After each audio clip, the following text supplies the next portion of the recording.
গত দুদিনের যে ট্রানজ্যাকশন হয়েছে আজকেরটা বাদে, তাতে আমরা দেখেছি যে মোট 13,314টা ট্রানজ্যাকশন উইথড্রল হয়েছে।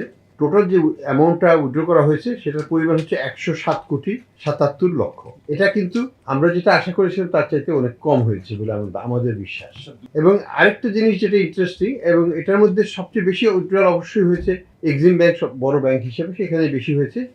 6,265 জন এখান থেকে উইথড্র করেছেন এবং সর্বমোট 66 কোটি টাকা সেখানে থেকে উইথড্রল হয়েছে। কিন্তু ইন্টারেস্টিং পার্ট হচ্ছে যে আমাদের ডিপোজিটটা 44 কোটি টাকা বেড়েছে, অর্থাৎ 44 কোটি টাকা ডিপোজিট হয়েছে, নতুন ডিপোজিট এই 2 দিনে।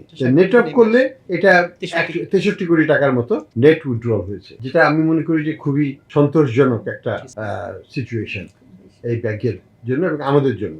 আমাদের এটা প্রমাণ করে জনগণের একটা আস্থা আছে এই কার্যক্রমের প্রতি এবং নতুন ব্যাংকের। এবং আমরা আপনাদের মাধ্যমে এটাই আশা করব, সবার কাছে পৌঁছে দিতে চাচ্ছি যে সবাই আমাদের উপর আস্থা রাখছে। আপনারা তো জানেন যে 5টা ব্যাংক একীভূতকরণের কার্যক্রম গত 2 মাস আগে শুরু হয়েছিল, কিন্তু এটাকে ডিপোজিট উইথড্রলের জন্য এবং পুরোপুরিভাবে কার্যক্রম শুরুর একটা বড় ধাপ আমরা 1 তারিখ থেকে শুরু করেছি। এবং সেটারই আমাদের একটা শঙ্কা ছিল যে যখন এটাকে ডিপোজিট উইথড্রলের জন্য খুলে দেওয়া হবে, না জানি কি হবে, মানে কি ধরনের চাপ সৃষ্টি হতে পারে, সেজন্য প্রস্তুতিও ছিল আমাদের।